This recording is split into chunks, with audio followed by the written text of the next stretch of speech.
Hello welcome back. ഇന്ന് നല്ലൊരു healthy breakfast recipe ആയിട്ടാണ് വന്നിട്ടുള്ളത്. കുട്ടികൾക്കും വലിയവർക്കും എല്ലാവർക്കും ഒരുപോലെ ഇഷ്ടപ്പെടുന്ന അപ്പത്തിൻ്റെ റെസിപ്പിയാണ് ഇത്. നമ്മൾ അരിയും ഗോതമ്പും ഓട്സോ ഒന്നും ചേർക്കാതെ നല്ലൊരു പെർഫെക്റ്റ് അപ്പത്തിൻ്റെ റെസിപ്പിയാണ്. അതുപോലെ തന്നെ ഷുഗർ ഉള്ളവർക്കും കൊളസ്ട്രോൾ ഉള്ളവർക്കും ജീവിതശൈലി എന്ത് രോഗമാവട്ടെ അങ്ങനെയുള്ളവർക്കൊക്കെ ഇപ്പോൾ ഡോക്ടേഴ്സ് പറയുന്നതാണ് അരിയുടെ ഭക്ഷണം കുറക്കുക. അതുപോലെ തന്നെ മില്ലറ്റ് ഓട്സ് അതിലേക്ക് വരിക.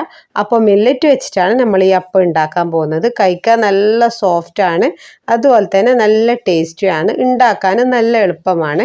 നമ്മളിത് ചാമരി വെച്ചിട്ടാണ് ഉണ്ടാക്കാൻ പോകുന്നത്. ചാമരി കൊളസ്ട്രോളും ഷുഗറും ഒക്കെ BP എല്ലാം നല്ല കൺട്രോൾ ആക്കാൻ പറ്റിയ നല്ലൊരു മില്ലറ്റാണ്. അതുപോലെ തന്നെ മില്ലറ്റിനെ കുറിച്ച് കൂടുതൽ അറിയാത്തവർ മുമ്പ് ഒരു വീഡിയോ അപ്ലോഡ് ചെയ്തിട്ടുണ്ട്, അതൊന്ന് പോയി കണ്ടു നോക്കാം. ഇതാ ഒരു കപ്പ് ചാമരി എടുത്തിട്ടുണ്ട്. ഞാനിത് ഓൺലൈൻ വഴിയാണ് വാങ്ങിയിട്ടുള്ളത്.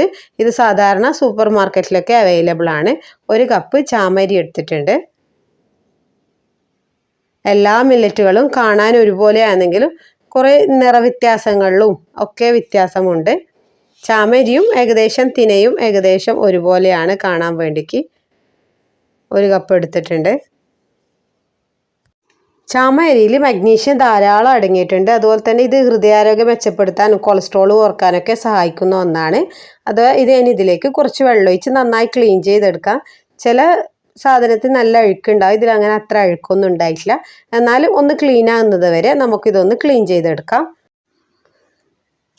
ഇതാ നല്ല വെള്ളമാകുന്നതിന് തന്നെ ക്ലീൻ ചെയ്തിട്ട് ഇതിലേക്ക് 2 ടേബിൾ സ്പൂണ് മട്ട അരിയുടെ അവലാണ് ഞാൻ ചേർത്ത് കൊടുക്കുന്നത്. ഇനി നമുക്കിതിന് കുതിരാൻ വേണ്ടി മാറ്റി വെക്കാം.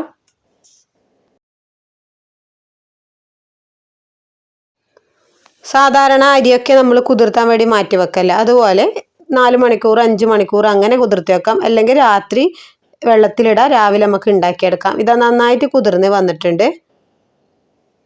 അവലും അതുപോലെ തന്നെ ചാമരിയൊക്കെ നന്നായി കുതിർന്ന് വന്നിട്ടുണ്ട്. ഇതിൽ ഞാൻ പഞ്ചസാര ഒന്നും ചേർത്ത് കൊടുക്കുന്നില്ല. പഞ്ചസാര ചേർക്കാൻ ആഗ്രഹിക്കുന്നവരാണെങ്കിൽ ഇതിലേക്ക് ചേർത്ത് കൊടുക്കാം. ഇത് 2 ടേബിൾ സ്പൂണ് തേങ്ങ ചേർത്ത് കൊടുക്കുന്നുണ്ട്. സാധാരണ അപ്പത്തിന് ഈസ്റ്റ് ഫെർമെൻ്റ് ആകാൻ വേണ്ടിക്ക് നമ്മൾ പഞ്ചസാര ചേർത്ത് കൊടുക്കാറുണ്ട്. പഞ്ചസാര ചേർത്താൽ വേഗം ഈസ്റ്റ് നമുക്ക് ഫെർമെൻ്റായി കിട്ടും. അതുപോലെ തന്നെ ഇത് കുറച്ച് സമയം അധികം വെച്ചാൽ മതി.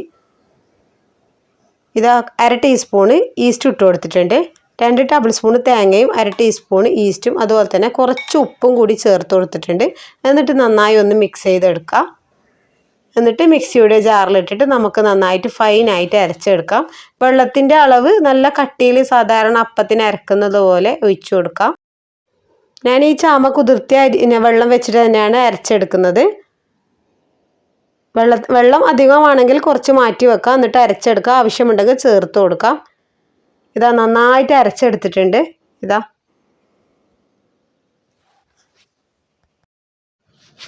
ഇത് രാത്രി തന്നെ അങ്ങനെ അരച്ച് വെക്കണമെന്നില്ല. രാവിലെ എണീച്ചതിന് ശേഷം രാത്രി വെള്ളത്തിൽ ഇട്ട് വെക്കാം, എന്നിട്ട് രാവിലെ നമുക്ക് എണീച്ചതിന് ശേഷം അരച്ച് വെച്ചാൽ മതി. ഞാനിപ്പോൾ ഒരു അരമണിക്കൂറിൽ കൂടുതൽ അത്രയും അരച്ച് വെച്ചിട്ടുള്ളൂ. 1 മണിക്കൂർ ആയിട്ടില്ല, പെട്ടെന്ന് ഉണ്ടാക്കാനുള്ളത് കൊണ്ട്. ഇതാ നന്നായി ഫെർമെൻ്റായി വന്നിട്ടുണ്ട്. കുറച്ചുകൂടി ഫെർമെൻ്റ് ആകണമെന്നുണ്ടെങ്കിൽ കുറച്ച് സമയം കൂടി അധികം വെച്ചാൽ മതി. ഇത് നന്നായി എയർ ബബിൾസ് ഒക്കെ വന്നിട്ടുണ്ട്. അതുപോലെ തന്നെ കൂടുതൽ ഇനിയും പൊങ്ങണമെന്ന് ആഗ്രഹം ഉണ്ടെങ്കിൽ കുറച്ച് സമയം കൂടി വെയിറ്റ് ചെയ്താൽ മതി. അല്ലെങ്കിൽ പഞ്ചസാരയൊക്കെ ചേർക്കാൻ ആഗ്രഹമുള്ളവരാണെങ്കിൽ 1/2 ടീസ്പൂൺ മുതൽ 1 ടീസ്പൂൺ വരെ പഞ്ചസാര ചേർത്ത് കൊടുത്താലും മതി. എനിക്കങ്ങനെ പുളി അങ്ങനെ ഇഷ്ടമല്ല, അതുകൊണ്ടാണ് വേഗം തന്നെ ചുട്ടെടുക്കുന്നത്. ഇനി ഒരു അപ്പച്ചട്ടി വെച്ച് കൊടുത്തിട്ടുണ്ട്. ഇനി അപ്പച്ചട്ടിയിലേക്ക് നമുക്ക് സാധാരണ അപ്പം ഒഴിച്ച് ചുട്ടെടുക്കുന്നത് പോലെ നമുക്ക് ചുട്ടെടുക്കാം. സാധാരണ അപ്പം ഉണ്ടാക്കുന്നത് പോലെ ഒരു തവി മാവ് ഒഴിച്ച് കൊടുക്കാം. എന്നിട്ട് അതിന് ശേഷം നന്നായി ഒന്ന് അപ്പച്ചട്ടി മുഴുവൻ നിറച്ചിങ്ങനെ ഇതുപോലെ ചുറ്റിച്ചെടുക്കാം. ഒന്ന് അടച്ച് വെച്ച് നമുക്ക് വേവിച്ചെടുക്കാം. ഇതാ നല്ല പെർഫെക്റ്റ് അപ്പമായിട്ടുണ്ട്. നമുക്കിതിന് മാറ്റി കൊടുക്കാം. അതുപോലെ തന്നെ പഞ്ചസാര ചേർത്ത് കൊടുത്താൽ നല്ല കുറച്ച് റെഡിഷ് കളറും കൂടി ആവും. സാധാരണ അപ്പം റെഡിഷ് കളർ കാണുമ്പോഴാണ് നല്ല ഭംഗി, എന്നാൽ കഴിക്കാൻ നല്ല ടേസ്റ്റാണ്. അതുപോലെ തന്നെ നല്ല ഹെൽത്തിയാണ്. സൂപ്പർ ഫുഡ് എന്ന് വിശേഷിപ്പിക്കുന്ന മില്ലറ്റ് കൊണ്ടാണ് ഉണ്ടാക്കുന്നത്. അതുകൊണ്ട് നല്ല ഹെൽത്തിയാണ്. ആഴ്ചയിൽ 2 ദിവസമെങ്കിലും നമ്മുടെ ഡയറ്റിൽ ഉൾപ്പെടുത്താം. ഈ ഒരു കപ്പ് അളവിൽ നമുക്ക് 6 അപ്പം മുതൽ 7 അപ്പം വരെ നമുക്ക് ഉണ്ടാക്കാൻ പറ്റും. അതുപോലെ തന്നെ ഉണ്ടാക്കുന്ന സമയത്ത് ചെറിയ തീയിൽ ആയിരിക്കണം നമ്മൾ ഒഴിക്കേണ്ടത്. സാധാരണ അപ്പം ഉണ്ടാക്കുമ്പോഴും അങ്ങനെ തന്നെയാണ് ഉണ്ടാക്കേണ്ടത്. ചെറുതീയിൽ ആദ്യം ഒഴിച്ചു കൊടുക്കുക. എന്നിട്ട് നമുക്ക് ഫ്ലെയിം ഒന്ന് കൂട്ടി കൊടുക്കാം.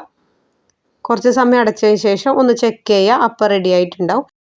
ചാമ അരിയിൽ ധാരാളം നാരുകൾ അടങ്ങിയിട്ടുണ്ട്. അതുകൊണ്ട് തന്നെ നമ്മളുടെ രക്തത്തിലെ പഞ്ചസാരയുടെ അളവ് നിയന്ത്രിക്കാനൊക്കെ ചാമക്ക് കഴിയും. അതുപോലെ തന്നെ ക്ഷീണം തോന്നുന്നവർക്കൊക്കെ ചാമ ഒരു മികച്ച പരിഹാരമാണ്. ചാമ അരി ഭക്ഷണത്തിൽ ഉൾപ്പെടുത്താം.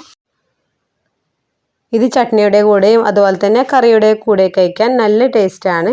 അതുപോലെ തന്നെ ഇതുവരെ ഉണ്ടാക്കി നോക്കാത്തവർ എന്തായാലും ഒന്ന് ഉണ്ടാക്കി നോക്കി ഫീഡ്ബാക്ക് അറിയിക്കാൻ മറക്കല്ലേ. അതുപോലെ തന്നെ ചാനൽ ആദ്യമായിട്ട് കാണുന്നവരാണെങ്കിൽ പ്ലീസ് ഒന്ന് സബ്സ്ക്രൈബ് ചെയ്ത് സപ്പോർട്ട് ചെയ്യുക. ഫ്രണ്ട്സിനും ഫാമിലിക്കൊക്കെ ഷെയർ ചെയ്യുക. Okay, by.